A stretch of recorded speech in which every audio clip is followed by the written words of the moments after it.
मेरे पास आ गया। कहते किसे हम नहीं जानते, स्वर्ग आज मेरे सामने आप प्रकट है, मेरे पास आ गया।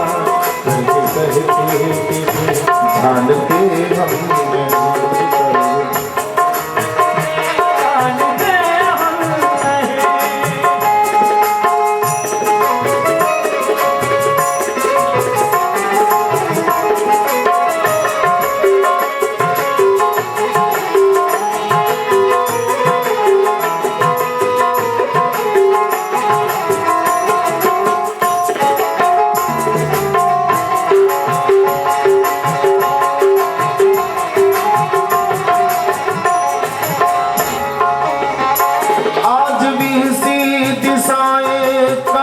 खिल गए आज भी हंसी दिशाएं कमल खिल गए, आज भी हंसी दिशाएं कमल खिल गए, आज भी हंसी दिशाएं कमल खिल गए। टिमटिमाते ये दीपक सभी जल गए, टिमटिमाते दीपक सभी जल गए।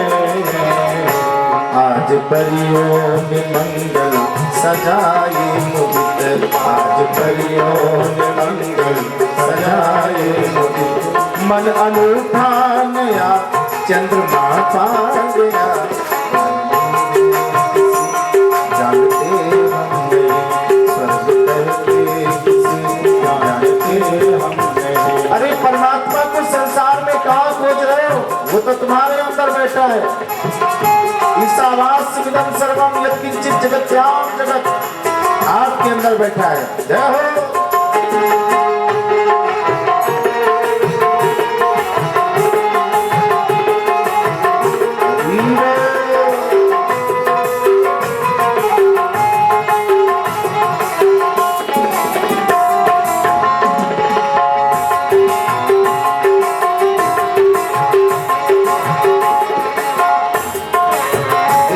एक शब्द को जरा हृदय में उतारिए, बड़ा आनंद आएगा। स्वर्ग कहते किसे जानते हम नहीं, स्वर्ग कहते किसे जानते हम नहीं। स्वर्ग का देवता मेरे पास आ गया, स्वर्ग का देवता मेरे पास आ गया। स्वर्ग कहते किसे जानते हम नहीं, स्वर्ग कहते जानते हम नहीं।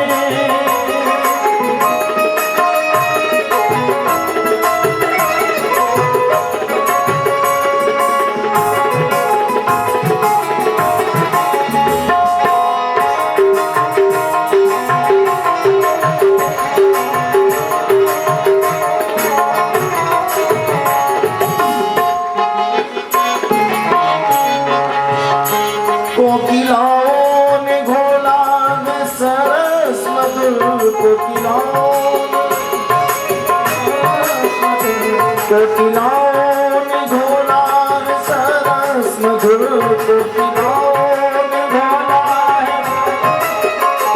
रागिनी छाई ऐसी अली कुंज में, रागिनी छाई ऐसी अली कुंज में। छबीले कलश में अहो, उस छबीले कलश में अहो। प्रेम का ये पीयूष मन भा गया,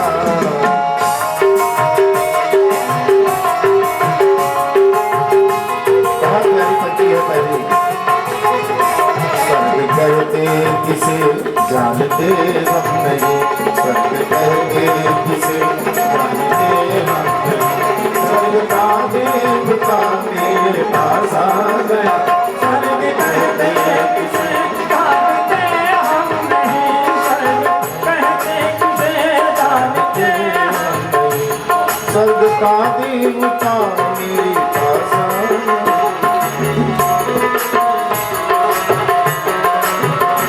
स्वर्ग कहते किसे जानते हम नहीं।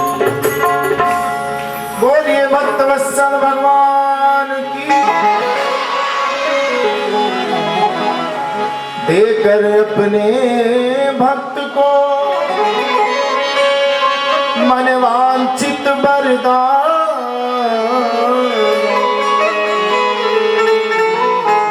लखते लखते हो गए प्रभु श्री अंतर्ध्यान, प्रभु श्री अंतर्ध्यान। केवल 5 महीने में ध्रुव जी महाराज जी ने भगवान को प्राप्त कर लिया। केवल 5 महीने में, विचार करेंगे। जन्म जन्म मुनिया तनु कराए, जन्म जन्म मुनिया तनु कराए, जन्म जन्म मुनिया तनु कराए, जन्म जन्म मुनिया तनु कराए। अंतराम कहीं आवत नाम, अंतराम कहीं आवत नाम। पूरे जन्म आप जीवन भर भागवत सुनते हैं, राम कथा सुनते हैं, प्रवचन सुनते हैं, पर आज तक तुम्हें भगवान मिले नहीं मिले। क्यों नहीं मिलते भगवान? जरा सा पानी बरसने लगे तो आप अपने शरीर की सुरक्षा के लिए भाग जाते हो। भगवान कैसे मिलेंगे बोलो? अपनी सुरक्षा देखते हो, भगवान का कोई महत्व नहीं देते हो। अब ठाकुर जी तुम्हारे ऊपर कैसे कृपा करेंगे ये तो तुम ही जानो।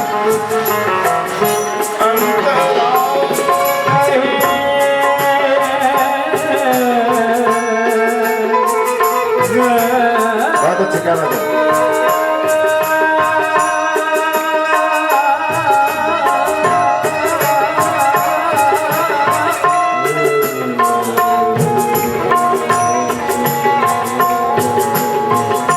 अंतराम कहीं आवत नाही, जन्म जन्म मुनिया तनु कराए, जन्म जन्म मुनिया तनु कराए,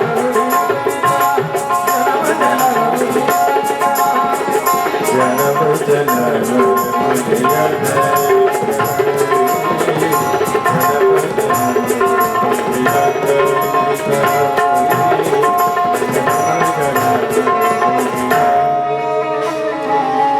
वरदान प्राप्त करके ध्रुव जी महाराज लौट करके सबसे पहले अपनी माता सुरुचि से मिले। सुरुचि कौन है? जिन्होंने धक्का मार करके ध्रुव जी को भगाया था। और सुरुचि माँ से मिले। कैसे मिले? जैसे भगवान राम 14 वर्षों के वनवास से लौट करके सबसे पहले कैकेयी मैया से मिले। प्रभु जानी कैकेयी लजानी, ऐसे ही भगवान सबसे पहले ध्रुव जी से मिले। और ध्रुव जी महाराज सबसे पहले अपनी माता सुरुचि से मिले। माँ, अगर आपने मुझे भगाया ना होता, डांटा ना होता, तो आज मुझे 5 महीने में परम पिता के दर्शन ना हुए होते। ध्रुव जी अपनी माता सुनीति से मिले, जो रोते रोते लाला के विरह में, याद में आंखें कमजोर हो गई थी, आंखों से देखना कम हो गया था, आंखों की दृष्टि कमजोर हो गई थी। भगवान ध्रुव जी ने अपने माँ की बहुत सेवा की, बहुत सेवा की। 36,000 वर्षों तक ध्रुव जी ने राज्य किया। और ध्रुव जी के जो भाई थे, मौसी के बेटा जिनका नाम था उत्तम, ध्रुव जी महाराज उत्तम यक्षों से युद्ध करने लगे। और यक्षों से युद्ध करते करते यक्षों ने मिलकर के उत्तम को मार डाला, उत्तम का वध कर दिया। और जब यह ध्रुव जी को पता चला कि यक्षों ने हमारे भाई को मार दिया है, ध्रुव जी धनुष बाण लेकर के युद्ध करने के लिए गए। और 1-2 नहीं, सैकड़ों यक्ष मार डाले, सैकड़ों यक्षों का वध कर डाला। ब्रह्मा जी ने प्रकट होकर के ध्रुव जी को समझाया, बेटा ये क्या कर रहे हो?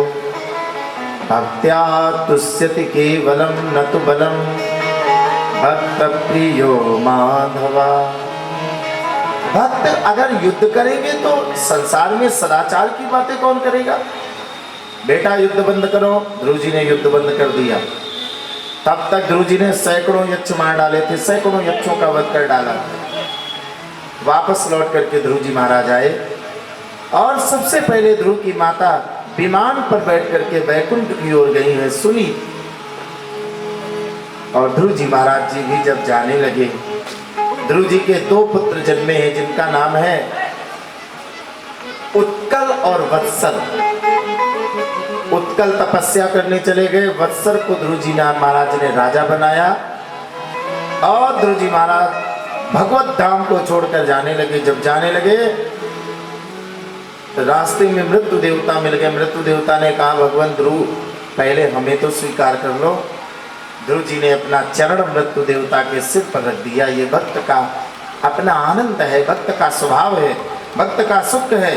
और जैसे ही अपना चरण रख दिया, ध्रुव जी महाराज विमान पर बैठ करके वैकुंठ को चले गए। ध्रुव सगलान जपेऊ हरि नाऊ, पावा अचल अनुपम। इस तरह ध्रुव जी महाराज जी के जो पुत्र हुए हैं जिनका नाम है वत्सल, वत्सल ने राज्य स्थापित किया। और वत्सल के एक पुत्र हुए हैं जिनका नाम है राजा अंग। राजा अंग ने सुनीता के साथ में ब्याह रचाया, ध्यान देकर के सुनेंगे। और सुनीता के साथ में ब्याह करने के बाद में राजा अंग ने एक बालक को जन्म दिया है सुनीता ने, जो बड़ा ही दुष्ट राजा हुआ, जिसका नाम वेन रखा गया। वेन न यष्टव्यम न दातव्यम न होतव्यम द्विजाक्वचित।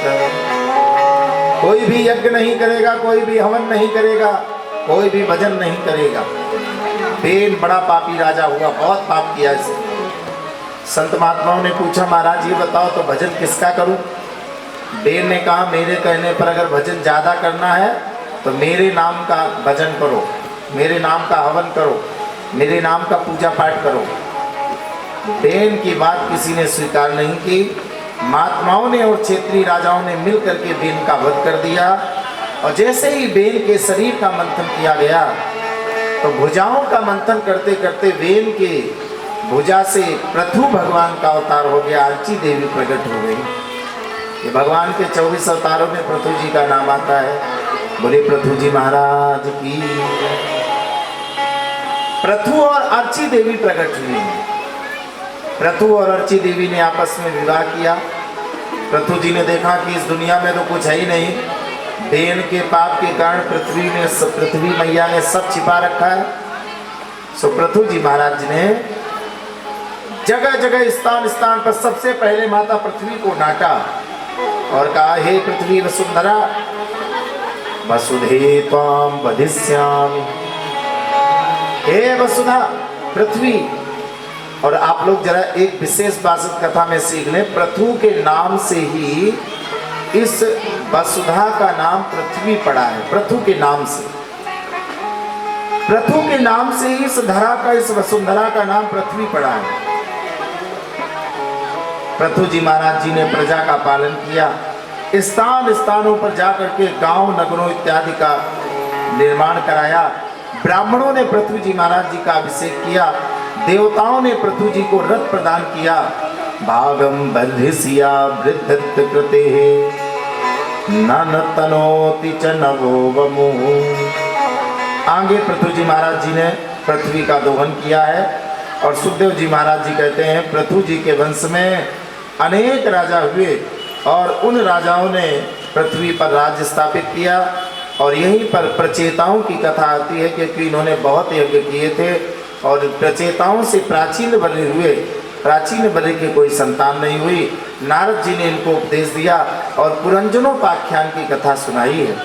ये शरीर एक महल है जिसमें 9 दरवाजे हैं और इन 9 दरवाजों में बुद्धि रूपी एक 14 वर्षीय कन्या है।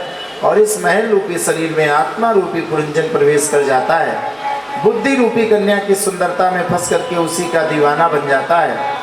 5 फण का एक सर्प काम क्रोध मद लोभ और मत्सर ये साथ साथ में चलता है, पर ये जीवात्मा रूपी पुरंजन समझ नहीं पाता है।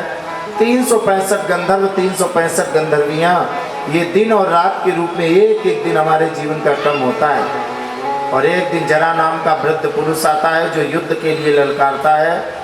कलिकाल कुठार लिए फिरता तन नम्न है चोट झिली न झिली, रट ले हरि नाम अरि रसना, फिर अंत समय में गिली नहीं। इस तरह से पुरंजनोपाख्यान की कथा से हमें आपको सीखना चाहिए। संसार में हम आप मेहमान बनकर के आए हो, यहाँ हमारा अपना कुछ भी नहीं है।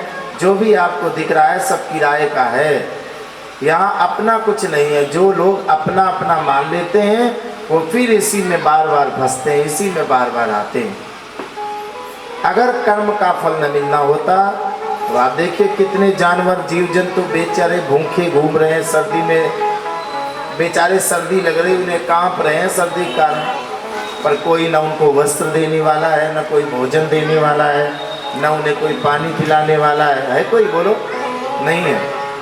इसलिए ये हम आप ही तो हैं, कोई और नहीं है।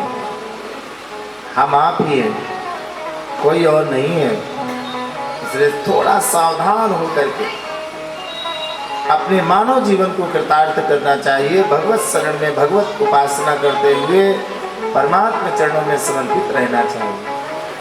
तो यहीं पर राजा प्रियव्रत को ब्रह्मा जी बुला करके लाए, जो तपस्या करने जंगल में चले गए थे, मनु जी के ज्येष्ठ पुत्र।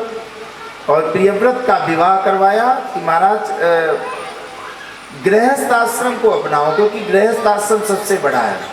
और प्रियव्रत जी जब राजा बने तो प्रियव्रत जी ने जयंती नाम की कन्या से विवाह किया और इनके 100 पुत्र जन्मे हैं, जिनमें ज्येष्ठ पुत्र हुए जिनका नाम है ऋषभदेव। बोली ऋषभदेव भगवान की। ऋषभदेव ने विवाह किया जिनके उनके भी 100 पुत्र जन्मे हैं, भागवत जी में कथा आती है। और 100 पुत्रों में, ऋषभदेव के 100 पुत्रों में ज्येष्ठ पुत्र हैं जिनका नाम है भरत।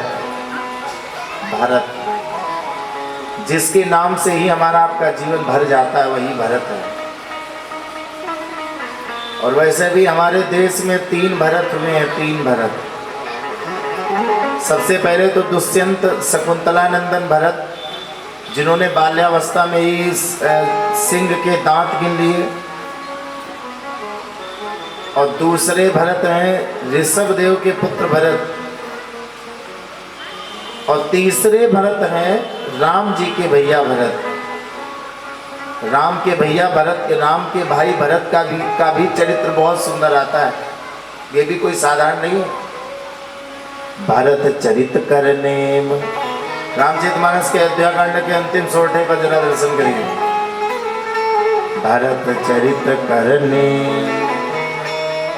सादर जे तुलसी सुनही। देखिए भरत जी की इंपॉर्टेंस, भरत जी की महिमा जरा देखिए। भरत चरित कर नेम, एक दो दिन नहीं, नियम से सादर जे तुलसी सुनही। तो जानते हो भरत जी की कथा सुनने से 2 फायदे होते हैं, एक नहीं 2। कौन से 2 फायदे होते हैं? सिया राम पद प्रेम, एक तो सीताराम जी के चरणों से प्रेम हो जाता है। दूसरा अवस हो भवरस विरति। सिया राम पद प्रेम अवस होई भवरस विरति। संसार के जो भवरस है, भवरस जो हमें आपको पाप करवाते हैं, इससे आपकी विरक्ति हो जाएगी और सीताराम जी के चरणों से आपका प्रेम हो जाएगा। सी राम पद प्रेम अवस होई भवरस विरति। 2 फायदे हैं भरत के चरित्र को सुनने से। और तीनों भरत कैसे हैं? एक भरत हैं ज्ञान योगी। जिन भरत की कथा आप सुनने के लिए बैठे हो, ये भरत जी हैं ज्ञान योगी। और दूसरे भरत जो शकुंतला के पुत्र हैं, वो हैं दूसरे भरत जो शकुंतला नंदन हैं, वो हैं वीर योगी, बल योगी, जिनके अंदर बहुत बल है, बल की कोई कमी नहीं। और तीसरे जो भरत जी महाराज जी हैं, ये हैं वैराग्य योगी, जिनकी कथा सुन रहे हैं। इनके अंदर वैराग्य है, हाँ, भक्ति है भगवान के प्रति। तीनों भरत की महिमा बहुत विशाल है। इसीलिए भरत का नाम रखते रखते हमारे देश का नाम ही भारत हो गया। भारत क्या नाम हो गया देश का भैया, जोर से बोलो, भारत। और यही भागवत महापुराण के पंचम स्कंद और षष्ठम स्कंद में भरत जी के चरित्र को सुनाते हुए भारत की महिमा का वर्णन किया। भारत क्या है? भारत का नाम इसके पहले था अजनाब गर्भ। आप लोगों को अगर न पता हो तो इसे ध्यान कर लीजिए। जिस देश में आप बैठे हो, इस देश का भारत जब नाम पड़ा, इसके पहले इसका नाम था अजनाब गर्भ, या दूसरा कह लीजिए अजनाब खंड। किसी का पर्याय हो गया अजनाब खंड। आप इंग्लिश पढ़ने वाले बड़े बड़े टैलेंटेड व्यक्ति से पूछिए भारत का पहले नाम क्या था, बता नहीं पाएंगे। भारत देश में रह करके लोग इंग्लिश को ज्यादा महत्व देते। भाई वाह, हिंदी से कोई मतलब नहीं, अपनी भाषा से कोई मतलब नहीं। सावधान हो जाओ ना। ये हमारा वो भारत देश है जहां वैदिक सनातन धर्म पर लोग कुठाराघात करने में लगे हैं। सोचिए, और कोई और नहीं, हिंदू होकर के श्याम मानव जैसे लोग, बुढ़ापा आ गया लज्जा नहीं आती, भगवान पर टिप्पणी करते हैं, भगवान पर टिप्पणी करते हैं, परमात्मा पर संदेह करते हैं, दुष्प्रचार करते हैं। किसी भी तरह से हमारा ये धर्म आगे ना बढ़े, हमारा सनातन धर्म आगे ना बढ़े। ऐसे लोग जो अपने ही देश का, अपने ही धर्म की निंदा सुनते हैं, करते हैं, वो निश्चित उनका उद्धार नहीं होता है। आपने प्रार्थना सुनी होगी, जो अपने राष्ट्र, अपने देश के लिए मर जाते हैं, उनका नाम अमर हो जाता है, अमर हो जाता है, अमर हो जाता है। ये भारत कोई साधारण नहीं है। यहां तो बड़े बड़े देवता देवलोक से गीत गाते हैं भारत का, भारत की महिमा की भूर भूर प्रशंसा करते हैं, पृथ्वी पर आने के लिए तरसते। भारत पहले अपना, जितना भारत है इतना ही नहीं था, इससे भी ज्यादा था। श्रीलंका पहले भारत ही था, बांग्लादेश पहले भारत ही था, पाकिस्तान पहले भारत ही था, नेपाल, हम लोगों की तो बड़ी बड़ी कथाएं हो चुकी नेपाल में, पहले भारत ही था, और भी छोटे छोटे बहुत से ऐसे, भूटान इत्यादि, पहले ये भारत ही था। चीन ने भारत की, देखिए यहाँ के निज स्वार्थी लोगों ने चीन को अपना भूखंड दे दिया। आप सोचिए जरा, कैसे राजा रहे हैं इस पृथ्वी पर, आश्चर्य की बात है। यही तो चिंता सताई थी राजा महात्मा समीक जी को। ध्यान दीजिए कि क्या आज के बाद से इस कलयुग में धर्म निरपेक्ष राजा नहीं होगा। अब क्या होगा इस भारत देश का? कलयुग आ गया है। परीक्षित को तुमने 7 दिन में मरने का श्राप दे दिया है। अब ऐसा राजा कौन होगा? कौन होगा ऐसा राजा जो सच में प्रजा का पालन करने वाला? कोई ना कोई स्वार्थ से, कोई ना कोई वाद से हम ग्रसित रहते हैं। कोई ना कोई निज स्वार्थ अपना छिपा होता है। सोचिए, विचार करिए। राम की प्रसिद्ध जन्मभूमि है अयोध्या, यही हरिद्वार चित्रकूट सुख राशि है। ब्रज मथुरा है, गोकुल धाम है यहीं पर, यही शिव के त्रिशूल पर बसी एक काशी है। वेद के निनाद से निनादित है सकल जग, क्योंकि भारत हमारा, हम भारत के वासी हैं। भारत हमारा, हम भारत के वासी। बोलिए भारत माता की। ऐसे नहीं, अभी सब लोग नहीं बोल रहे हैं। पहले 2 लाइनें इसी की गुनगुना लीजिए। ध्यान से हम वह भारत देश,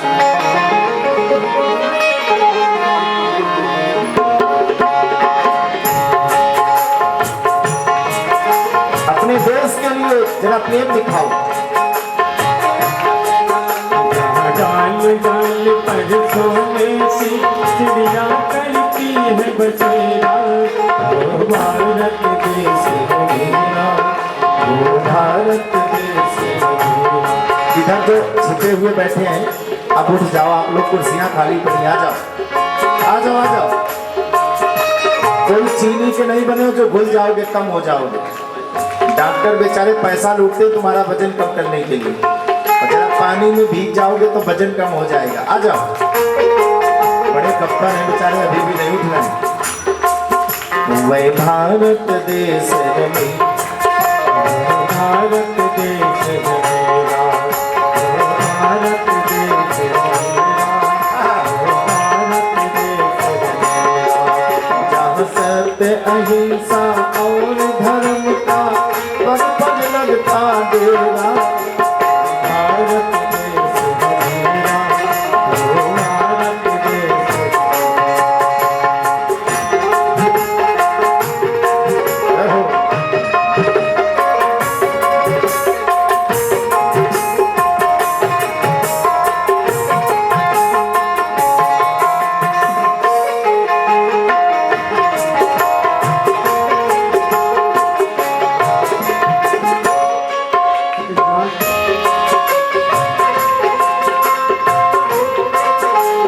ये भारत देश ऐसा वैसा नहीं है, गंगा यमुना की तहजीब। यह धरती वो जहाँ ऋषि मुनि जपते प्रभु नाम की माला।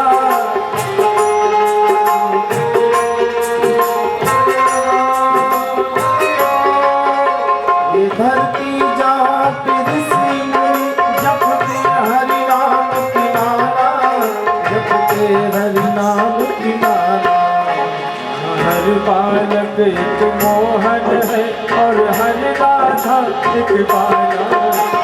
भारत देश मेरा, भारत देश पर सोने की चिड़िया करती है बसेरा, वो भारत देश है मेरा, वो भारत देश है मेरा। जय हो। अच्छे।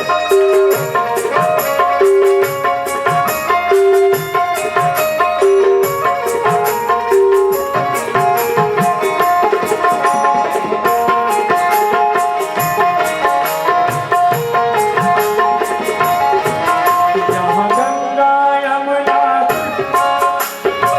कावेरी जाए हैं,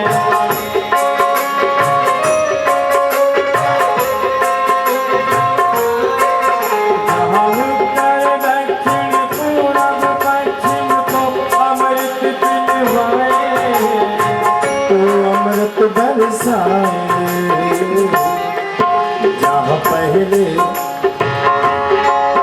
जहाँ पहले आकर सूर्य नारायण गाड़ी अपना दे। ओ भारत देश मेरा, ओ भारत देश मेरा, भारत देश मेरा, ओ भारत देश मेरा। जहाँ डाल डाल पर सोने की चिड़िया करती है बसेरा, वह भारत देश मेरा, वो भारत देश मेरा, वो भारत देश मेरा, वो भारत देश मेरा। बोलिए भारत माता की। ये भारत कोई साधारण नहीं, भारत के नाम से इस देश का नाम भारत हुआ है। स्वयं देवता भी तरसते हैं एक बार मुझे इस भारत भूमि में आने का मौका मिले। देवता बड़े स्वार्थी होते हैं, ध्यान देकर सुनना। सूर्य नारायण मुनि सबकी यह रीति, स्वार्थ लागी करे सब प्रीति। अब जरा ध्यान देना, स्वार्थियों में जब तीन का नाम आया तो सबसे पहला नाम किसका है? सूर्य देवता। देवता बहुत स्वार्थी होते, बहुत स्वार्थी होते।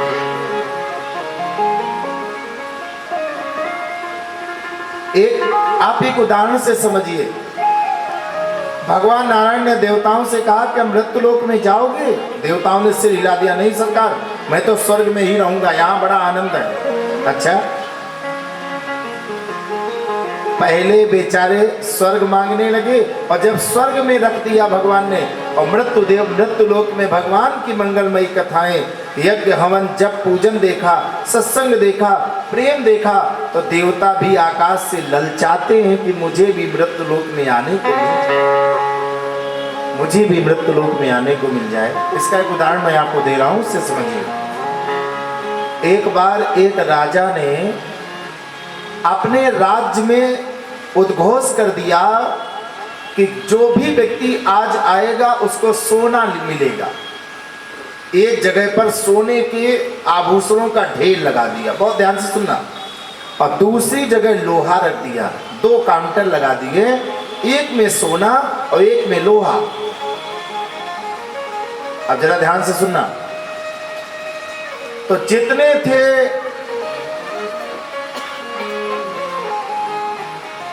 हाथ पैरों में जिनके ज्यादा ताकत थी, ज्यादा बल था, दौड़ लेते थे, जल्दी चल लेते थे, सब भागे और दौड़ करके सोना चांदी का जो ढेर लगा था, सोने चांदी का एक जगह पे मिला हुआ, सब लूट लूट करके अपने घर की तरफ भाग चले। पर बेचारे जो गरीब थे, असहाय थे, जो चल नहीं पा रहे थे, जो थके थे, जो भीड़ में पीछे रह गए थे, उन्होंने जब आते आते पास में देखा तो सोना चांदी का जो काउंटर लगा था वो पूरा खाली हो गया। तो लोगों ने कहा सोना चांदी तो चली गई, सोना तो चला गया, वो तो मिलेगा नहीं। लोगों ने कहा इससे अच्छा है लोहा बचा, यही लूट लो। तो जितने बेचारे पीछे पहुंच पाए वो सब लोहा ले करके जाने लगे। ध्यान से सुनना। और जो